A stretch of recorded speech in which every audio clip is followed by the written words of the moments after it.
کبھی کبھی زندگی بھی اس لان کی طرح لگنے لگتی ہے.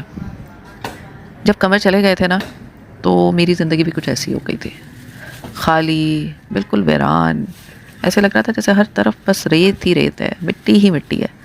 اور مجھے بالکل کچھ سمجھ نہیں آتا تھا. بس میری زندگی یہی تھی کہ گھر کے کام، بچوں کے کام اور قبرستان، قبرستان گھر. صبح سے شام ہو جاتی تھی مجھے وہاں بیٹھے بیٹھے. اور پھر جب وہاں سے نکلتی تھی تو یہ سوچتی تھی کہ میں یہاں سے جا رہی ہوں اور قمر کو چھوڑ کے جا رہی ہوں، اس طرح سے اس دنیا میں جا کے زندگی گزارنا شروع کر دوں جس زندگی میں قمر نہیں ہے. لیکن پتہ ہے زندگی تو رکتی ہی نہیں ہے.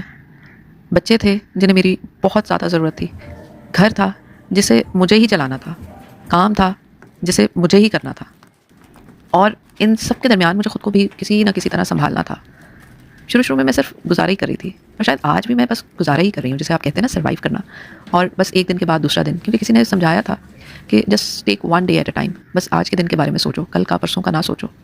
پھر آہستہ آہستہ ان انٹینشنلی، بغیر کسی میجر چینج کے، چھوٹی چھوٹی چیزیں بدلنے لگیں. بچے دوبارہ سے ہنسنے لگ گئے، دوبارہ سے اپنی ایکٹیویٹیز میں بزی ہو گئے. میں نے دوبارہ سے کام شروع کیا، دوبارہ سے کام میں دل لگانے کی کوشش کی.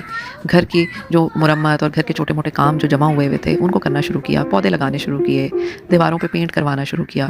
اور ایک چیز جو بدلی وہ یہ بدل گئی کہ نماز میں دل لگنے لگ گیا. اب ایسے نماز نہیں پڑھ رہی تھی کہ بس جلدی جلدی سے پڑھی اور ختم کر کے پھر چلیں جی آگے کسی نئے کام کی طرف نکل گئے. تو وہ ایک چیز جو ہے وہ تبدیل ہوئی. لیکن ایک چیز جو ہے نا وہ ایسی رہی کہ زندگی پہلے جیسی نہیں ہوئی. اور شاید زندگی کا مقصد بھی یہی نہیں ہوتا کہ وہ پہلی جیسے ہو جائے.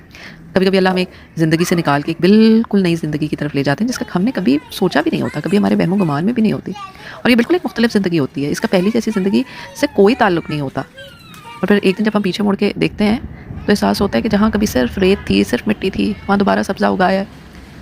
اور شاید ہیلنگ کا مطلب یہ نہیں ہے کہ ہم اپنی پرانی زندگی واپس حاصل کر لیں. ہیلنگ کا مطلب شاید یہ ہے کہ ہم اپنی زندگی کے خالی حصوں کے ارد گرد ایک نئی زندگی اگانے کی کوشش کریں. اور یہ انسان کے اندر سے کوشش جو ہے وہ نہیں ہوتی، یہ اللہ کی طرف سے بلیسنگ ہوتی ہے. یہ اللہ آپ کو ہمت دیتا ہے اور اللہ آپ کے لیے آسانیاں پیدا کرتا ہے.